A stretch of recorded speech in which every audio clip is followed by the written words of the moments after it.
Welcome to Haunted Hospitality, Southern Stories told by Spooky Gingers. I'm Robin. And I'm Zoe, and I have a story for you guys today. Robin has the giggles.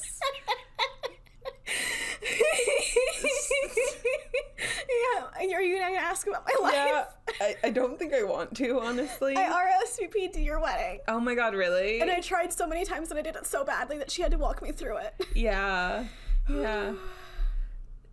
I gave her sugar. That's why she's giggling. I apologize, dear I've had listeners. 2 pieces of oh, you did, because you gave me the cookie. The cookie. You gave me the cookie, and then you gave me the Swedish fish.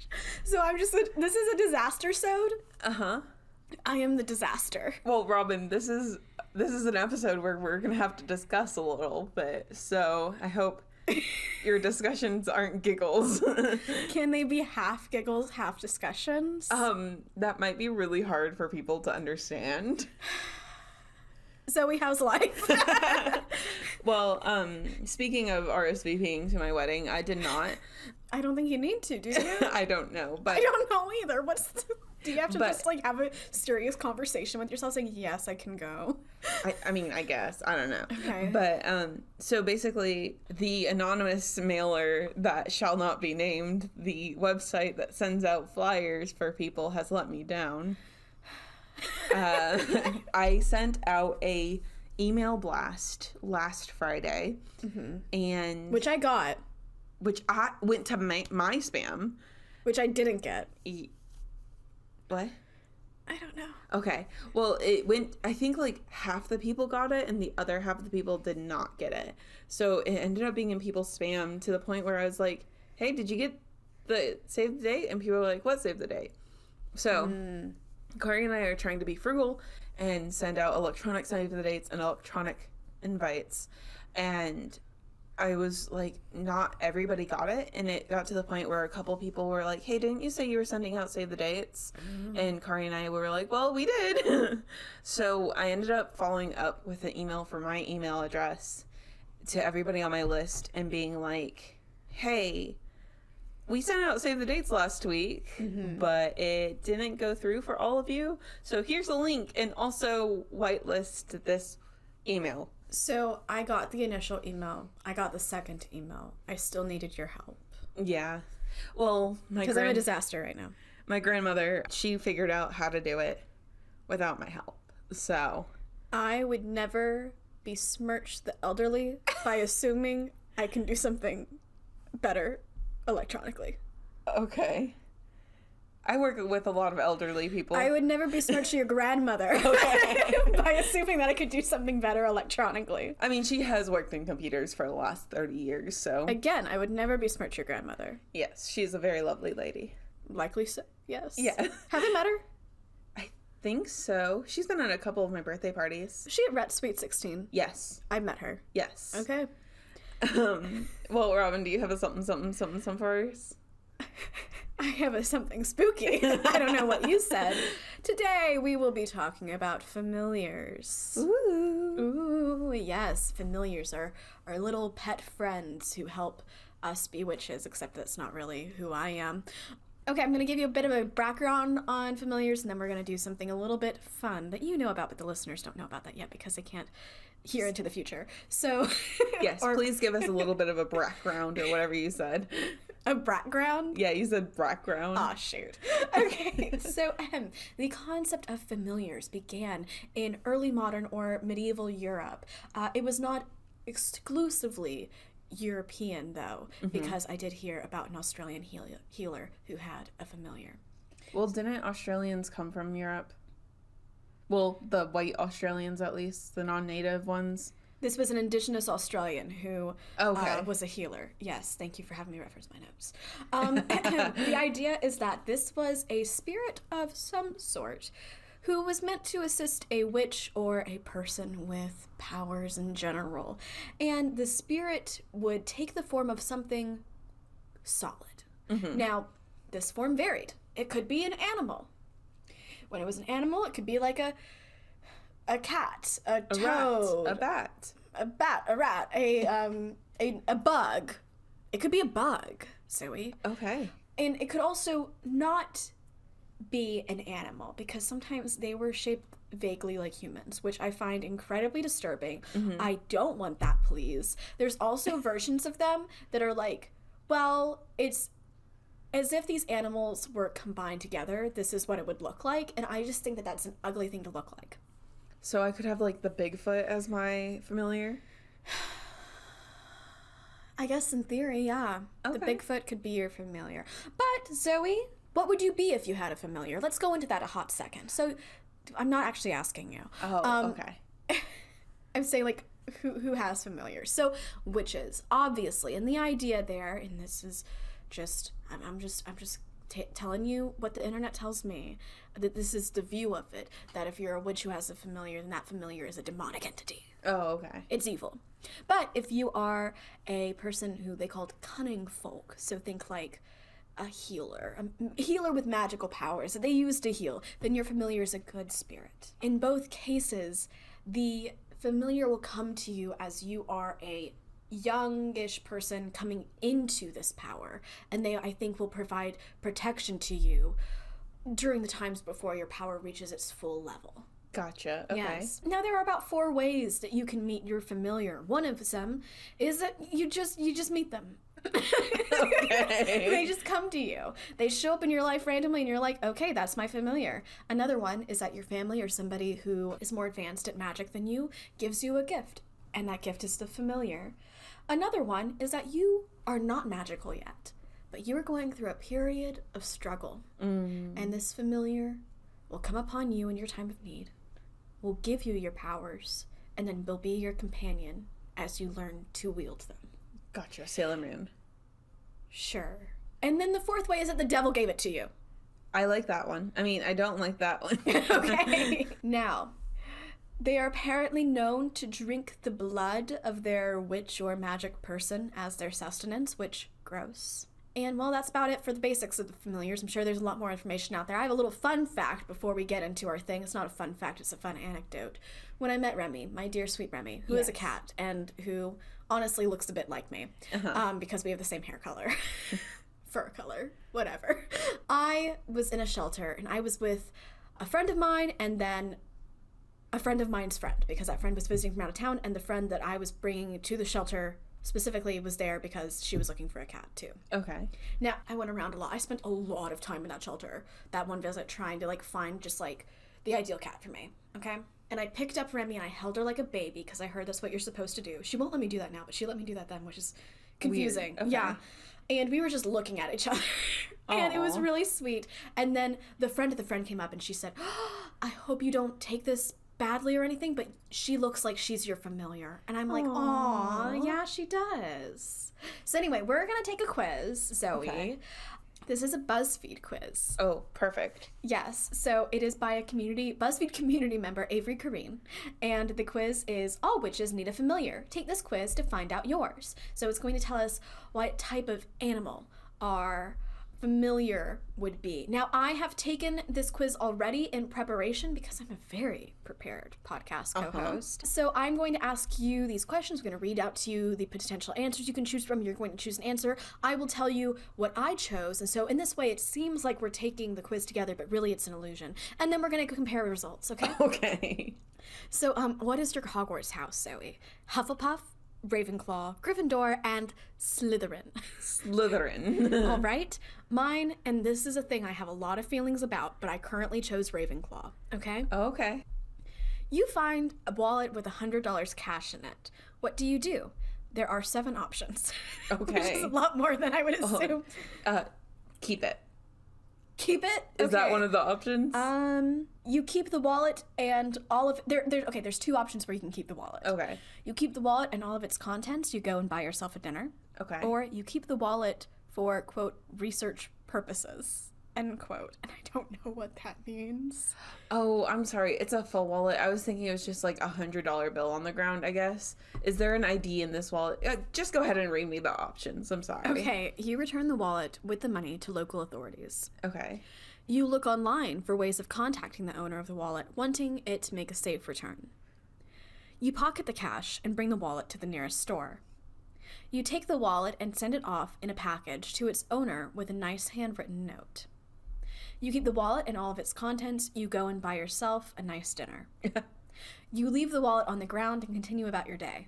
You keep the wallet for, quote, research purposes. And research is misspelled, and that might affect your answer. Oh, okay. I don't know why. Okay. Then the ship it off. I wasn't thinking that there would be an ID in it. Yeah. So you take the wallet and send it off in its package to its owner with a nice handwritten note? Yes. Oh, that's very nice of you. My choice was I look online for ways of contacting the owner of the wallet, wanting to make it a safe return. Got it. So it's just kind of two ways of doing a similar thing. We're good people. What's your zodiac sign? Taurus. No, it's a Leo. Mine is a Cancer. What's your favorite color? The options are green, black, purple, blue, yellow, dark red, and orange. I don't know. I've never considered my favorite color. Your favorite color is purple. Mine is green. Pick one of the following. There are 7 options. Okay. Gaining the ability to grant world peace. Boring. Gaining the ability to win any argument ever. Suddenly being renowned and famous. Becoming the most attractive person in the world. Gaining the ability to stay young forever. Gaining all the knowledge of the universe. Suddenly having the best singing voice in the whole world. Okay, so what are you going with? Let's go with the knowledge thing. I feel like you can make money naturally doing that. Gaining all the knowledge of the universe. Nice. I picked the boring option of gaining the ability to grant world peace. Oh. And I'm just like, anytime, okay, like this is a little bit of a side. Anytime any quiz, like I'm thinking Pottermore specifically, and they're like, what do you want to do? Have world peace or save all these people or like have fun? And I'm like, or no, not Pottermore, but anytime like you're taking a quiz and it's like, what superpower would you have? And there's an option of healing people there and you don't take it, like, come on. I'm not insulting you. I'm so sorry. But I'm just saying, like, if you're in real life, not a BuzzFeed quiz, if you're granted with these options, I'm like, I'm sorry, I have to pick healing people. Which witch do you vibe with the most? Okay. Luna Lovegood. Okay. Ginny Weasley. Boo from Brave. Sabrina the Teenage Witch. Scarlet Witch. Glinda the Good Witch. Or Ursula from Ariel. Scarlet Witch. All right. I picked Ginny Weasley. It's the year 1692, and you're being accused of being a witch in Salem, Massachusetts. What do? 1, you blame your neighbor. You never really liked them anyway. 2, you accept your fate. What's the point in making a fuss? 3, you run away and leave no traces behind. 4, you make sure your family is safe, then try to prove your innocence. 5, you work together with other accused witches to find a new target. 6, you plot a way to take down the whole system. 7, you try to prove your innocence, but refuse to blame anyone else. What do you choose? The runaway one. You run away and leave no traces behind. Yes. Nice. I chose you plot a way to take down the whole system. Okay. Pick an ancient civilization. Egyptian. Mesopotamian. Roman. Greek. Aztec. Chinese. Persian. I really was going to say Egyptian, but then you said Mesopotamian? It's Mesopotamian. All right, I am picking Mesopotamian. I chose Chinese. I was going to choose Greeks for, like, all of their cool philosophizing, but they were, like, extraordinarily horrible to women. I feel like all those cultures were. Yeah, but, like, the Greeks were like, you can't go outside, basically. Unless you're, like, chaperoned. I mean, I need to look into it more, but, like, it was, like, really, really bad. I guess it depends on what level of Greeks, because in Sparta, like, I know women were, like, the heads of the household, and they were respected just as much as men, and all of that. Good point. I think I'm thinking Athens, specifically. Okay. Which one of the 7 wonders are you? And these are just, like, different powers, okay? Okay. Concilium, which means mind control. Pyrokinesis, which I have to assume means something to do with fire. Okay. Telekinesis. Okay. Teleportation. Diskensum, which means astral projection. Okay. Vitalem vitalis, which means restore health, resurrect, or divination. The astral projection one. All right. I chose divination. Okay. And I know I didn't choose the resurrect or helping heal thing, because then at that point I was in the mindset of, well, this is a BuzzFeed quiz, so just do what you want to do. And lastly, pick your poison. And I was kind of confused by the intent behind this question, but I'll get to the answers first. Sloth, greed, lust, envy, gluttony, pride, wrath. So these are the 7 deadly sins. Yeah. And I was like, am I picking what I'm, like, afflicted with and I have an issue with? Or is it like, if I had to choose any of these to have, it would be this one? I kind of see it as the second way. I saw it as the first way, but that's fine. So what's your answer? Pride. Very Leo. I chose sloth because I'm lazy sometimes. All right, so do you want to know what you got, Zoey? What did I get? Your familiar is a beetle. You're kidding. No, it's a beetle. Do you want me to read to you the information about it? Yeah, I guess. Although many tend to look down on you due to your introverted nature, you're quite creative and artistic. I don't think people look down on you. Your shell tends to hide your sweet and sensitive interior. People rely on you for positivity, although it's often something you struggle with yourself. Wow, that got deep. Mm-hmm. Mine's a toad. I know, we did not get the good option. No, I wanted a kitty. Mine says, although you might come across as lazy or indifferent, you truly only put your energy into things that you're passionate about. You're often seen as a peacekeeper, and people value your emotional and social input. In parentheses, beside that, I wrote, I resent that. So, that is a something southern. It's not southern. No, spooky. That's definitely spooky. Something spooky for us today. Zoey, do you have a story for us? No, sorry. We were short on time, so. All right, well, everyone, if you like today's episode. I'm kidding, obviously. Though my power did go out 2 nights in a row, so that was a struggle. You and electronics lately are not matching up very well. It was because of those really bad storms we had. And it wasn't like all the way out, it was a brownout, but it was enough to like turn my computer off. Interesting. Yeah. Okay. But anyway, so Robin. Yeah. I'm going to take you to this very small town called Bladenboro, North Carolina. In the 2010 census, this town population was 1,750 people. They have 1 elementary school, 1 middle school, and 1 high school. And that's it. I'm sorry, the reason I'm laughing is because I had my eyes closed because you were taking me there, and then I realized it was just going to be a long time of me having my eyes closed. So now my eyes are open, and I recognize this is a small town. Yes, this is a very small town. And 1750 was pretty high. Like the numbers were only going up to the 2010 census. In 2019, it was estimated at a little bit of a lower number, and I want to say COVID, but, well, no, 2019 was before COVID. Never mind. So, people are leaving there, I guess. So, it's a farming town. It has its history in lumber, turpentine, and cotton. It was named after the Earl of Bladen back in the 1700s, who was the son of the King of England at the time. And it officially became a town as we define it and recognized by the state in 1903. Bladen. But now it's called Bladenboro. Okay. So, almost 30 years after it became a town, the town became wrapped up in something that made local and national newspapers. Mm-hmm. On January 30th, 1932, Lydia Williamson was in her home just enjoying her Saturday. They lived on Elm Street, and soon it became a real nightmare. Oh, Nightmare on Elm Street. Thank you. So she was in her dining room doing something a homemaker would do in the 1930s. Like what? So we name what she's doing. Feather dusting the chandelier. All right. She's feather dusting the chandelier. I'm guessing. So she was in the dining room when the window shade and curtain just erupted in fire. Really? Just completely random, erupted in blue flames.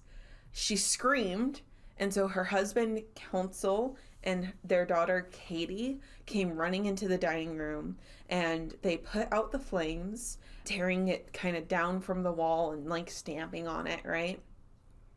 And they were like, what the heck happened? And Lydia said she didn't see anything. They were looking around.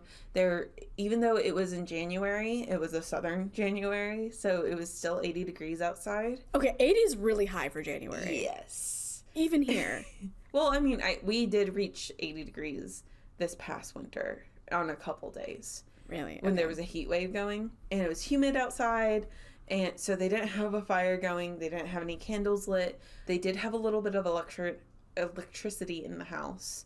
So, like, electric stuff was on, but there weren't any live fires at the time. I assume that would have made it into the story about the other fire. Like, there wasn't, like, a candle or a fireplace lit. Okay, gotcha. So, they're looking around trying to figure out what was the cause of the fire when across the room, another curtain and shade just on fire. Really? Yes. And these 3 people were the only 3 people in the room at the time, or in the house at that time. And so they put that fire out as well, and they were trying to, like, figure out what the heck is going on. And the oven was off. Like, they literally could not figure out what's happening. They ended up calling over, like, a neighbor or something like that. And over the next 3 days, over 20 fires erupted out of the blue with no cause. And they were all blue fires, which means very, very hot. And it was all throughout the house. So it was just their house? Just their house. And it was all throughout it. So, like, there was a pair of shoes in Lydia's closet that just into flames, and just, it didn't go out until the shoes were eaten to a crisp. There was a pair of pants that were hanging up to dry that burned up in a flash. Papers in closets, bed sheets, curtains, anything that was flammable in this house was just erupting in blue flame, and it wasn't leaving a mark. Mm-hmm. So if there was a piece of paper or a blanket on top of a bed, right, that has other sheets, the blanket would burn up, but there wouldn't be any smoke damage.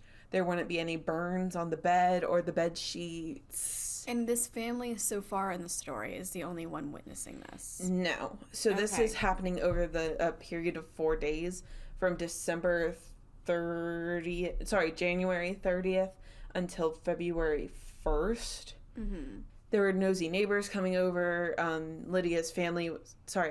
Katie's family came over, so the granddaughter was nearby. The mayor came over. The town doctor came over, electricians came over, police officers came over, and all these people were witnessing, poof, fire just erupting out of absolutely nowhere. Really? Yes. Okay. And like I said, it was blue fire, meaning it's really, really hot, and it wasn't damaging anything else around it. And people could not figure it out. Like, they took scraps of the materials that were left over, because there was a little bit left over, and they sent it to a chemist, and the chemist wasn't able to figure out, like, nobody could figure out what was happening. So it got to the point where the family was just like, I need to be out of here, because 20 fires, I imagine that's kind of stressful. I would leave. Yeah. It's actually pretty cool, because so even though this was happening in the 1930s, Katie's son was still alive when a few newspapers were doing like it's been 30 years since this happened, kind of situation. And so probably more than 30 years, but this 84-year-old man who was 10 at the time was interviewed about this, and he was able to tell his story. And he said people could his name was Julian Shaw. Okay. So he said, people could hardly believe it, but I know it happened because I was there. They tried everything they could to find out what caused them fires. He said them fires. They had all kinds of people coming out to the house to check on it. And then to add to the mystery, not a single member of the family ended up getting burned from the fire. Even though Lydia's granddaughter, this has been one of those stories where it's like, sometimes there's been added or confused things. Yeah. So if you were to Google it and you could find a 1-paragraph blurb about it on some Reddit thread, they would say that Lydia herself, her dress caught on fire. It could have been her, it could have been Katie, or it could have been Katie's daughter. But one of them, their dress randomly caught on fire, and it was the same blue fire, but they were able to like remove the dress and put out the fire before anyone got hurt. So you'd think, like, with these fires erupting, somebody would get hurt. Yeah. But not a single person got burned. Not even a nosy neighbor who was hanging out. Not even the nosy neighbors. Not even the nosy neighbors, which is a real shame if you ask. I'm kidding. I never want somebody to get hurt. No. My mind is already kind of like trying to figure out what the heck is going on. Oh, don't worry. I have a couple theories that we can talk about. Good. So the family left the house because they were like, nah, I'm good. So they left the house on February 1st around noon, which honestly, they lasted a lot longer than I would have probably. I feel like the first fire, okay, we put it out. The second one, and then I think, okay, at that point, my mind would be saying, like... There's something in here. I'd be thinking, like, someone was throwing something in. Like, Molotov cocktail style. Right. And then I'd be, like, darting out, grabbing my cat, going.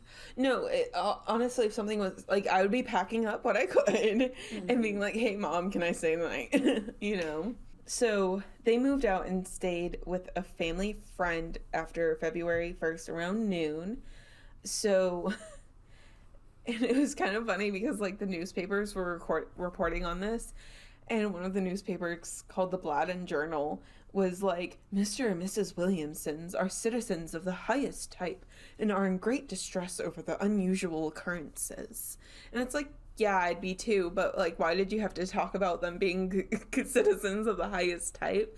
Like, I think it was supposed to go towards their character. Like, they wouldn't be lying about this. Absolutely. But, like, the mayor saw this happening, you know? Yeah, maybe they didn't think that the mayor was the best citizen of the highest type. Oh! I don't know. Though I do have to say, it confused the heck out of me for a little bit because...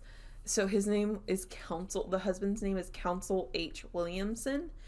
And I was trying to find Councilman H. Williamson. And so, especially since a couple of the sources that are, again, those one paragraph blurbs, were calling him Charles. I guess maybe that was a nickname. Maybe, yeah. But yeah, so they left, and then neighbors set up a guard for the house.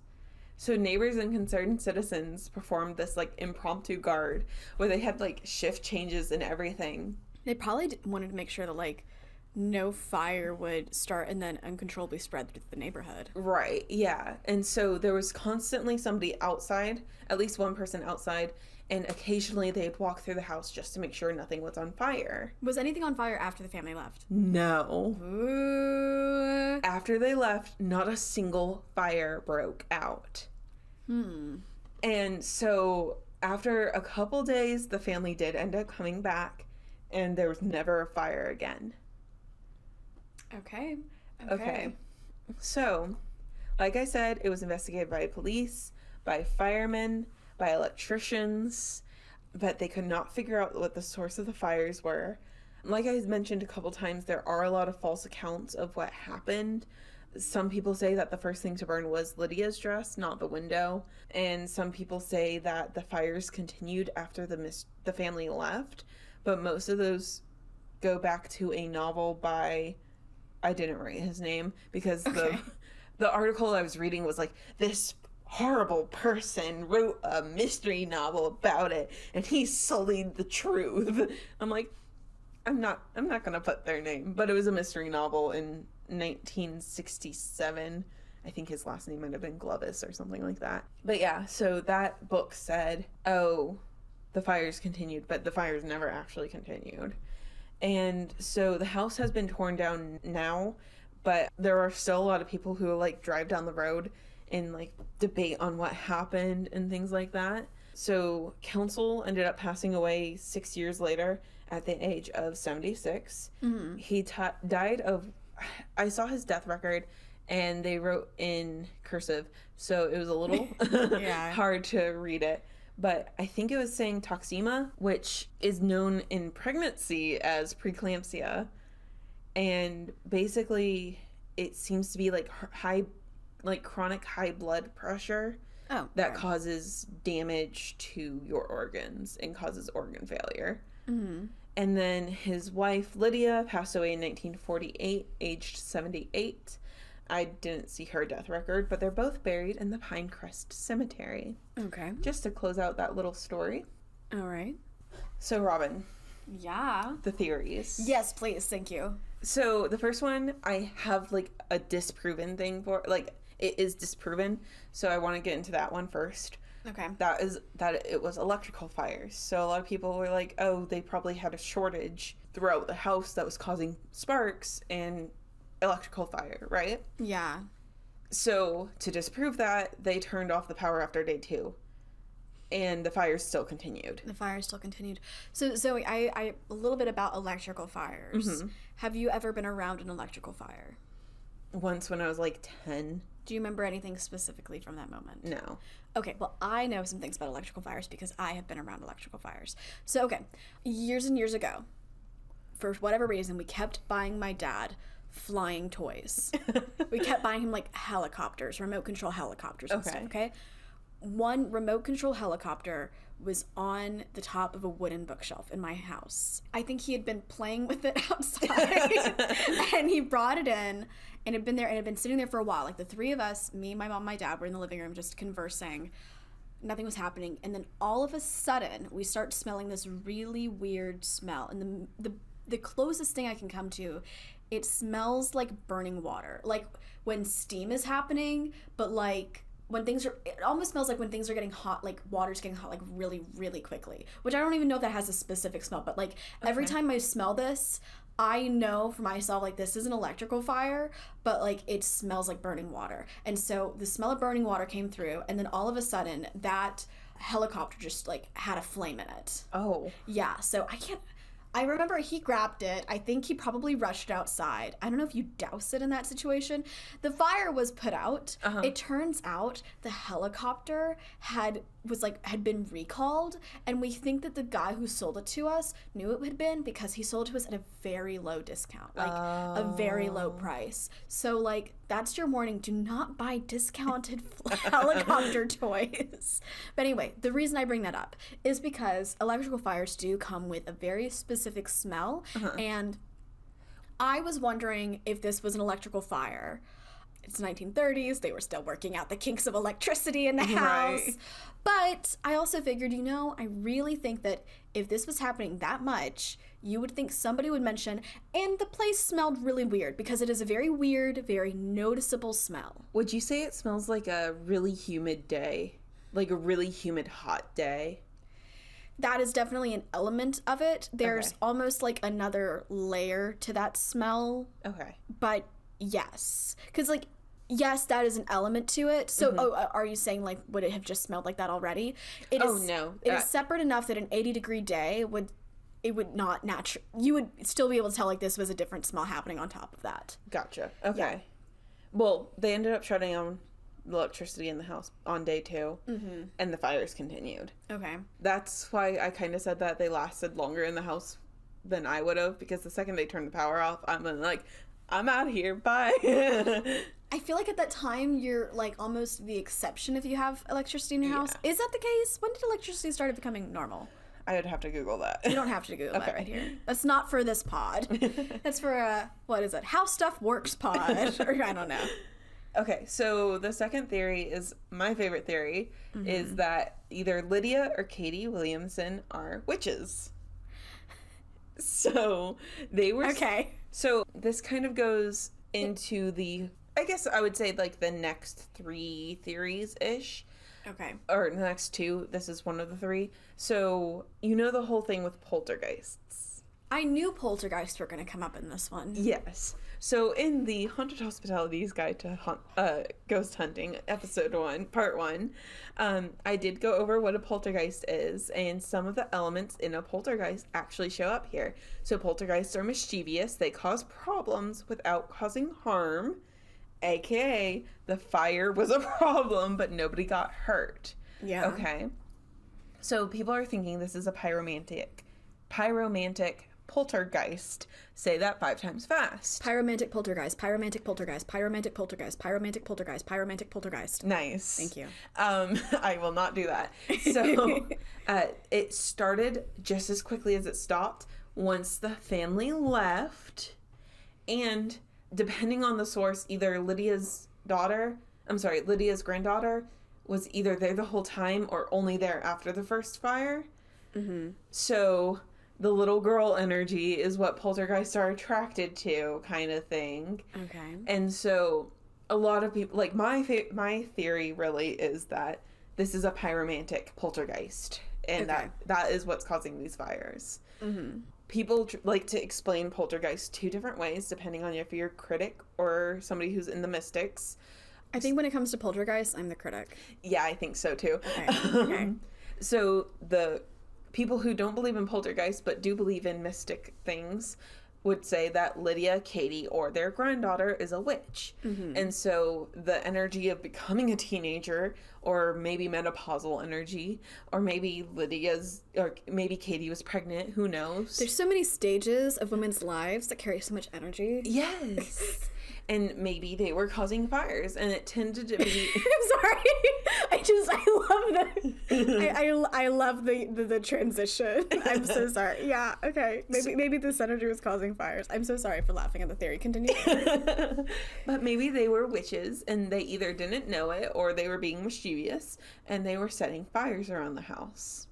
So the critics would say Lydia's granddaughter was just setting fires around the house, or grandchildren, or somebody was setting a fire. Can we review for a second who was in the house? So unfortunately, I cannot give you a concrete answer on that. Okay, so Lydia and her husband were the main people who lived in the house. Yes. However, Katie, they were older. Their daughter, Katie, had her own family with at least one son and one daughter who were at the house at this time, or Katie was at the house at this time. Perhaps her children were, or perhaps they came in after the fact because they wanted to hang around the fires. I feel like you would get the grandchildren out of that situation, but okay. I think it was more of a, I'm going to go check on my mom and dad because Katie was definitely there. And I feel like in these times, you wouldn't be anywhere without your kids as a woman. Yeah, you wouldn't leave your parents alone in that situation. And maybe, okay, I'm sorry for mom shaming her. Okay, bring your kids to the burning house. Yeah. So I'm willing to say probably it was the two, at least two grandkids. I did end up finding their whole family on Find a Grave, and unfortunately all of them had issues where they had children that never made it past a year old. Really? Yeah. Okay.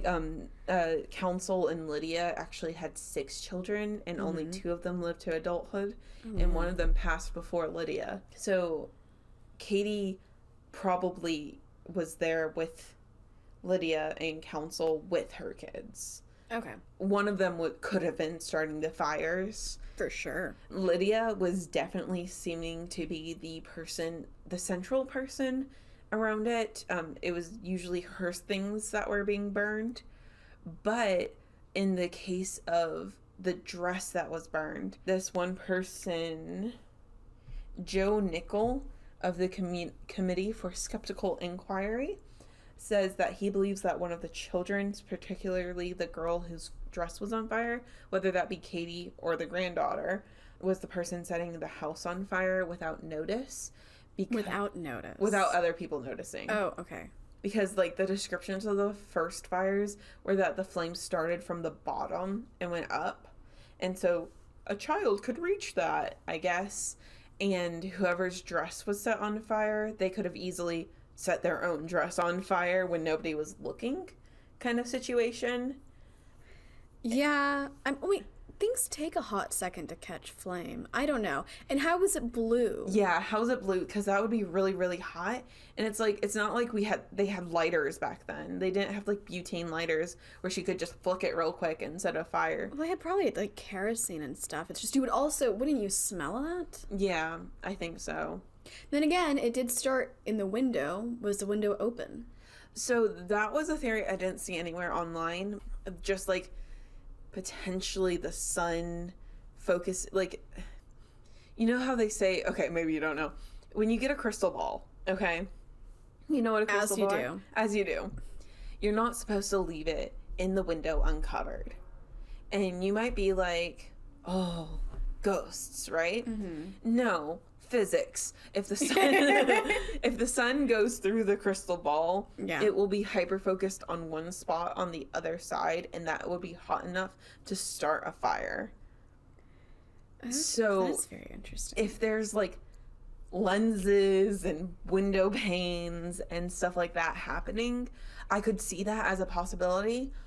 But you have to remember, there were things in closets, closed closets, that were getting erupted on fire. I didn't know about the closed closets. Sorry, the shoes that I mentioned and the papers. They were in closed closets. Okay. Yeah. Interesting stuff. Okay, so thank you for letting me go on that thing. I just kind of wanted to have a bearing of, okay, who are my suspects? But so yeah, a lot of people suspect Lydia's daughter, Katie, or the granddaughter, or Lydia, for just starting fires because boredom, need attention. If it is the granddaughter, a lot of children become pyromaniacs if there's something not great happening at home. You know, yeah, a lot of serial killers start as little mini pyromaniacs. It's like, what are the three? It's like above average intelligence, pyromania, and bedwetting. And, lots of kids bedwet. Well, bedwetting, yeah, but it's like that coupled with the other things. What was harming animals. Yeah, those four things. If it's all present in one kid, they become like FBI's most wanted. Not really, but it becomes something to be concerned about generally. Yeah. So they're thinking maybe that is it. I personally am partial to a little poltergeist ghost. Yes. Because I feel like that explains the most if you believe in ghosts. Okay, yes. Okay. I don't really think of poltergeists and ghosts as the same thing.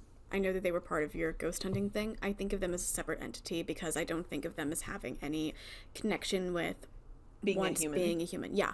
Whereas I think ghosts are exclusively something that was alive that is now not alive. If I believe in ghosts at all.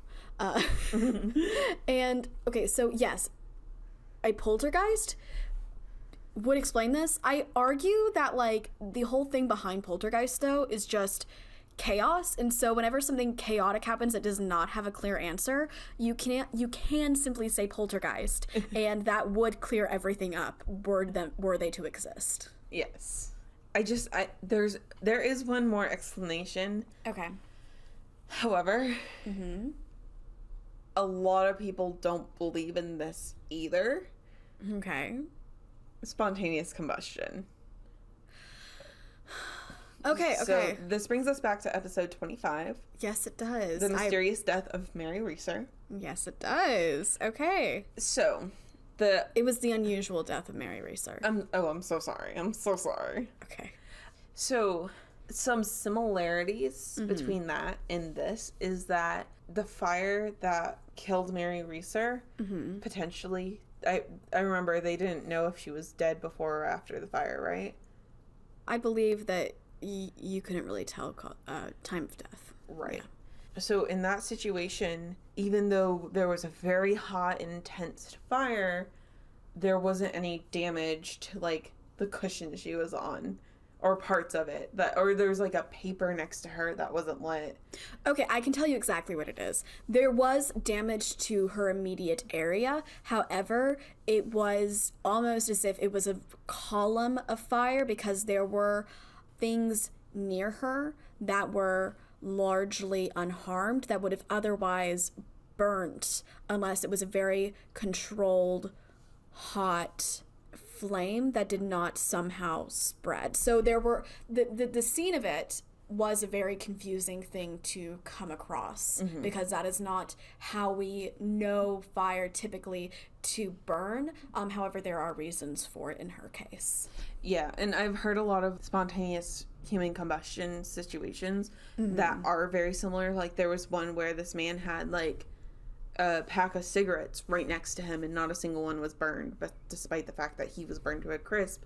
And it's like, well, if he was right next to it, the fire should have burned it, you know, because it got hot enough, because those fires burn at a very high heat. And that's similar with the blue flames. It's a very high heat. It wasn't causing any external damage, so that fits with the theory of spontaneous combustion. But in humans, we have the human wick theory or something like that. Yes. That explains, if you believe in spontaneous human combustion, it explains that a little bit with the fat, and unfortunately...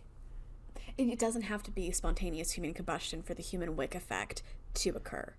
There just has to be something that causes the fire to start. And then the human wick effect, it does not depend on spontaneous human combustion. Gotcha, okay. But it's basically like your fats keep the fire burning, essentially? Yeah. Yeah. So that would explain why a fire continues to burn out. But in this situation, they were trying to figure out how a fire would spontaneously happen and continue to burn, you know? So all of these fires had to be put out, right? So they would either consume the item entirely and then it go out, even if there are other flammable things nearby, or it was put out by the family. Very interesting. So the way they explained it... Who's they? Somebody who believes that he has solved... somebody on the internet who has believed that he solved it. Okay. All right. Robin. Oh, God. I'm going to say it. I don't believe it. Okay. So, it gets a little gross. So, the theory goes that rats and roaches excrete goos, like bodily fluids. I mean, everybody excretes bodily fluids now and then. Well, in this situation, they just say that rats and roaches are gross and they touch things. That's true. And they get their goos on the things. I'm following you. And that flour is very flammable in its powdered form. What flour? Like baking flour. Oh, I thought you were like, and that specific flour. And I'm like, wait, I'm sorry, I was at the ooze. So, flour is flammable. Okay. So, they say that the amount of flour in the air, even though I couldn't find anything saying that she was baking or anything. Like an insane amount. Like an insane amount of flour. All around the house. All around the house, in the closets. I'm sorry, if they were like floating flour, I'd be like, honey, you have a problem. We need So they were saying that there's floating flour particles all throughout the entire house. Uh-huh. And that there would be a tiny spark. And that spark would light the fire to a trail that would find the flammable... What trail? It would follow the air, the trail of flour in the air, to find the flammable item that has rat and roach goo on it. And that will become the... Robin. And that will become the candle... And that's why the things were firing. So, like, the curtains would have so much rat and roach goo, excuse me. Rat goo on the curtains? Rats are heavy. And roach goo. Okay. And that the flour, there would be a spark, and the fire would find its way to the rat goo curtains. Uh-huh. And because it has the goo on it, it sustains the fire, and the fire goes all the way up and burns it to a crisp. So, okay. Uh-huh. He has a point. And, okay, let me explain first that I disagree with, I think, most of what is said here. Not that it couldn't theoretically happen, but just, like, I'm like, okay, so we are postulating that this house is so full of baked goods that flour is just everywhere. You are breathing in flour constantly. It cannot be good for your lungs. No. And that it is at the same time so filthy that there is rat and roach goo specifically all over very specific items. Flammable items. And that this all coalesced on one weekend in particular. Mm-hmm. And I guess when they left, she stopped baking, so... Clearly. Mm-hmm. Okay, so I find the whole flour to roach goo a little bit not plausible, or at least not likely. However, I think that the point he has is that there must be some sort of substance that coats the things that burn. Now, I'm pointing to my whiteboard, which I have behind me. Uh-huh. I see a blanket. Shut up. You have to... Okay, let's assume everybody's telling the truth. Okay. And honestly, I don't know if that's the case. Let's assume for the moment everybody's telling the truth. We can get into the second thing in a second. There has to be something coating these items. But all of the items? Let's assume we're in a situation where nothing makes sense, so therefore we have to explore our options. He explored the rat goo to flour option.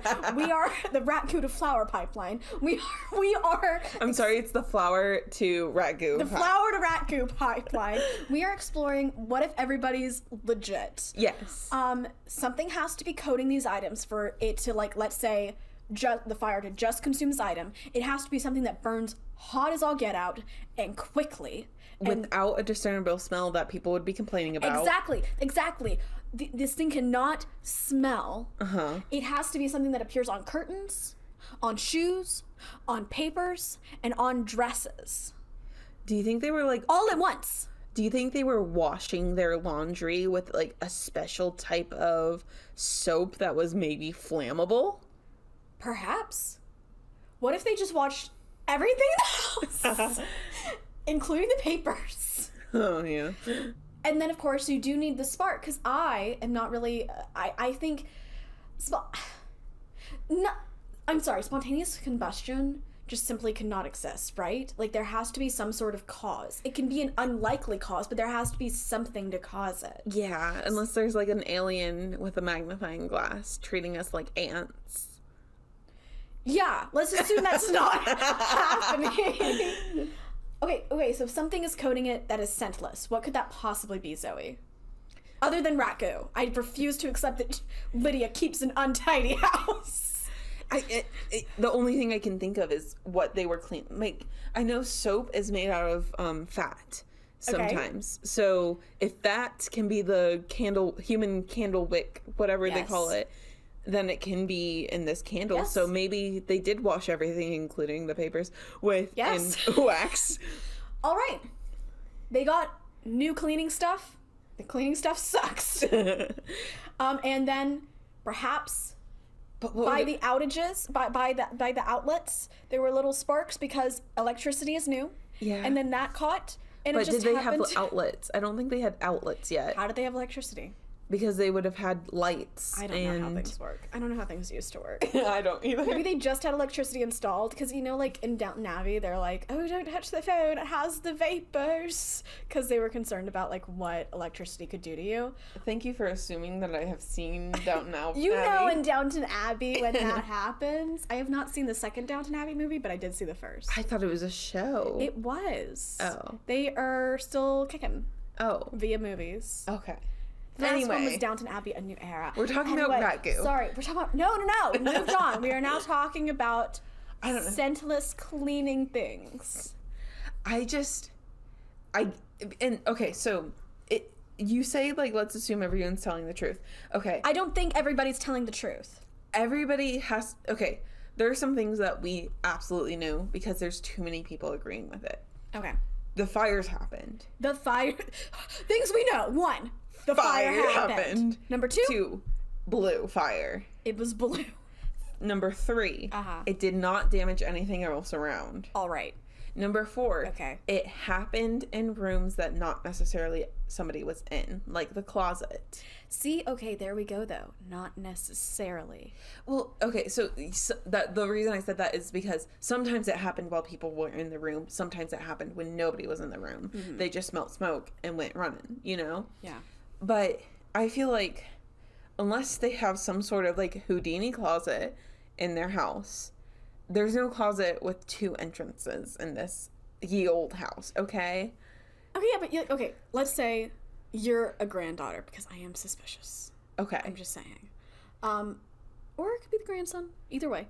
Let's say you're a grandchild, and you're in your grandparents' house, and you're like, for whatever reason, you are consumed with setting ablaze to everything, but not quite hurting anybody. Mm-hmm. You're in a closet with papers. You have doused the papers in the scentless, flammable liquid you have come across. that doesn't show up as liquid or whatever. I don't know. You have a lighter. You flick it, or a match. That's more dramatic. You have a match. You have match lit in the dark. You put the match there.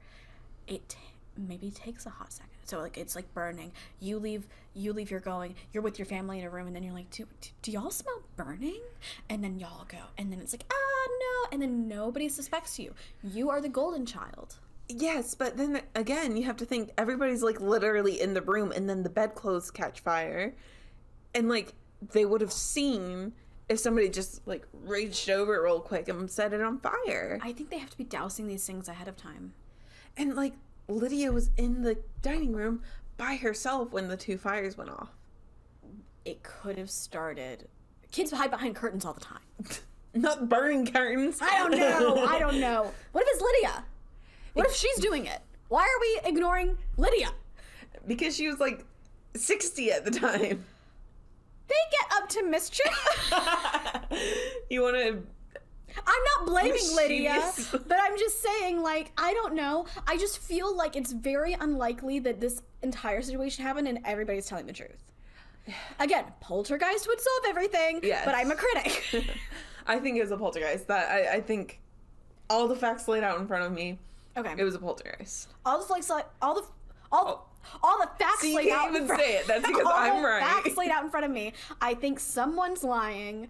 I'm not blaming anyone in particular. I'm just saying, like, I just really feel like somebody is setting some very small, very undetectable fires. Using materials that they shouldn't have access to. It stopped when they left. And that's very common with poltergeists. It's also what happens when an arsonist leaves a house. But it didn't start anywhere else they went. But if it did, I think you would know. Like, I think at that point, if anybody was doing it, I think at that point they might know that the jig is up. Or it should be. Otherwise, it's gonna start being very clearly you. Or maybe they were like, oh shoot, I didn't intend for these consequences to happen. I think I should stop now. This is a perfect opportunity to stop. Well, Robin. Yeah. On a scale of 1 to 10, how haunted do you think this house is? Haunted? Is that the right word here? Well, that's what we've used in the past. How poltergeisty? How about that? Okay. I can argue that a poltergeist haunts a place. All right, fine. How haunted is it? 1.5. Oh, okay. 1.5. I'm going to give it like a 5. That is way less than I thought you would give it. Well, I was thinking about giving it an 8, but there's a huge difference. Because I was like, oh, it's definitely haunted, but I was like, oh wait, spontaneous combustion, that could happen too. Oh my god. All right. Well, we're a 1.5 and we're a 5. I feel like you should add some extra points for spontaneous combustion.